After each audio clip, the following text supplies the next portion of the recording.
Ladies and gentlemen, welcome back. We finally have the top 10 team power rankings in the new college football video game coming out here very soon. So make sure to like and subscribe because as soon as that comes out, we are going to be streaming and making a lot of videos. It's going to be amazing. But looking at these power rankings, the top five, I am 100% okay with. Georgia, Ohio State, Oregon, Bama, Texas. Amazing. No question there. I am happy with the top five. We get into the top six. I like Clemson as well. I think that's a good spot for them. I don't really see how they're that high, but I do understand. Same with Notre Dame. Now here's where we get a little questionable with LSU and Penn State. What have they done to show us that they should be top 10? LSU, they were, 8-4 last year with Jaden Daniels at quarterback. They had a Heisman winner. He left. They were not good with him. I mean, they were decent. They were not a powerhouse in the SEC, though. That's what I'm trying to say. And what happened? How did they get better? They didn't. They didn't get much better. Penn State, you look at, and Drew Allar has a lot of potential, but he hasn't shown us that. He has been very, very poor in Big Ten play, especially against Ohio State and Michigan. Both, especially Ohio State, that was a very winnable game for Penn State. And Drew Allar's play really brought them down and lost them that game. And going back to the Michigan and Ohio State issue, they have not beat them for how many years now? How are we saying that this is a top 10 team in college football when they have yet to show a big win in how many seasons?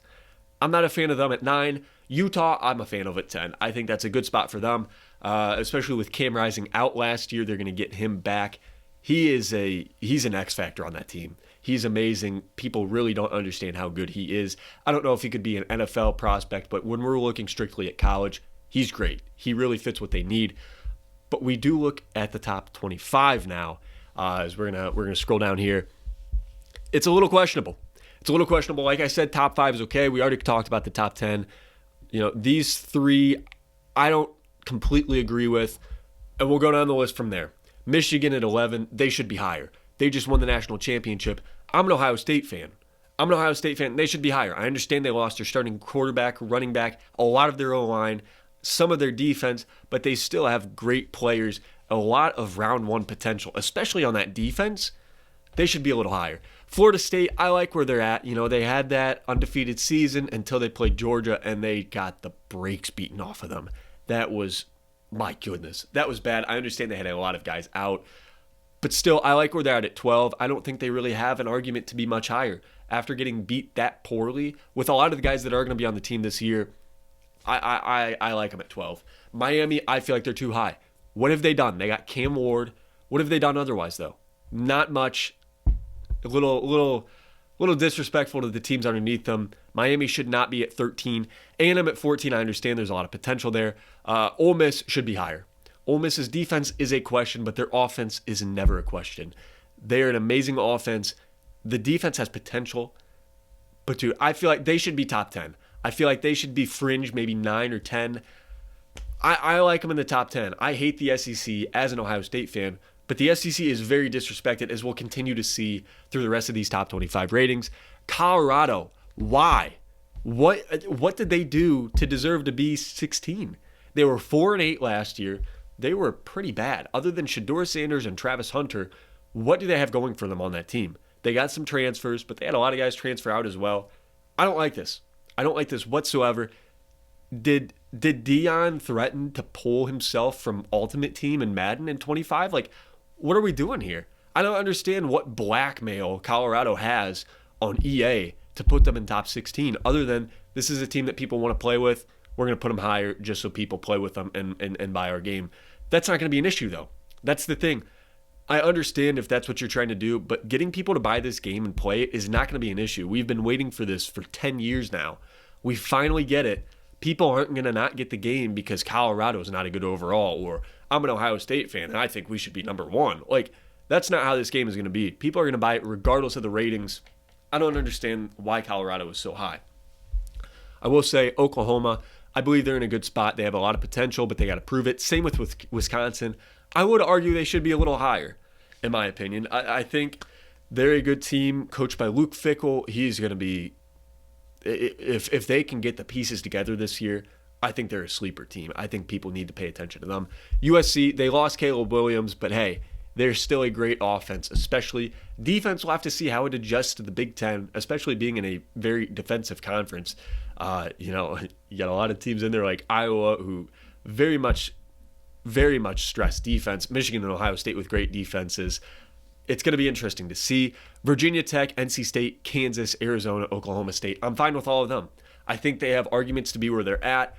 And then you look at Iowa. I don't know about Iowa. Iowa does not have a defense, or an offense, excuse me. They have a defense. That's their entire team. I don't understand why they're top 25 when they only have one side of the ball. Their special teams is always good as well, but I don't understand why that's the case.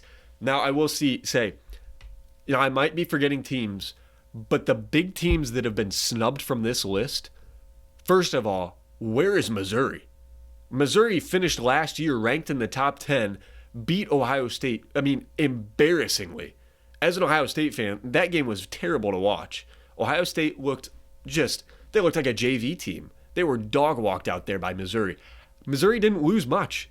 How are they not in the top 25, let alone the top 10? Missouri should be up there in the top 25. I feel like they were very highly disrespected. If you're a Missouri fan, you are the most disrespected team in this game so far, in my opinion. Now, you look at other teams like Tennessee, I believe they should be in there. I think they should be in there. I think they should be a lot higher. We don't even know where they're at right now. They might be an 87 overall. Same with Missouri, but I feel like both are a little disrespectful. I think they should be top 25. And then Florida is kind of a borderline team. I feel like they should be over teams like Iowa, Oklahoma State, Arizona, possibly Kansas. I might, 23 might be the cutoff. I might say that's the highest spot that I'd put Florida. But they've got a lot of potential. Graham Mertz coming back. People don't understand that he's pretty good, man. He's pretty good. His stats show that. Not maybe entirely, but when people watch Florida, they need to understand that Graham Mertz is one of the better quarterbacks in college football. I don't know. Overall, these rankings are not that bad. I don't think people understand. They're not that bad. Yeah, you got Colorado that high. You got Miami that high, which some people may not agree with on me, but I do believe they should not be that high. It's questionable, some of these decisions, but overall, I feel like if these updates are made throughout the season each week, I feel like this is not a bad starting point. That's for sure. A lot of these teams have potential that we're ranking them on potential or we're not ranking them based on potential. It's a little questionable what the ranking process was, but if we continue to update these each week, I have no issue. Overall, I do think what they're trying to do is make this so it's a little more playable for teams who might not be as good, but their fan bases are a little better. Missouri obviously doesn't have a huge fan base as big as teams like Colorado now that they have Shedeur Sanders and Travis Hunter. Florida's got a pretty big one as well as Tennessee, so I kind of question why they're not on here if we were going by that process. But I do believe that, with Penn State up there as well, LSU, Notre Dame, Clemson, these are all big fan bases that people want to play with. I think that's why they're higher. I do think we'll see them kind of regress during the season if they need to. And if they need to go higher, they will as well. So I feel like, this is a good starting point, although Colorado, I think, is the one outlier that I am really not a fan of in this situation. Thank you guys, though, for watching this video. I appreciate it. If you guys are excited about the new college football video game coming out, make sure to like and subscribe. We are going to be streaming from the second this game comes out for pre-order. We're going to be on, so make sure to be there for that. And we're going to be making videos as well from Dynasty, Road to Glory, Ultimate Team. We're going to be doing a lot of stuff. So make sure to stick around and, it's going to be fun. So everybody have a great weekend. I will see you guys soon, and peace.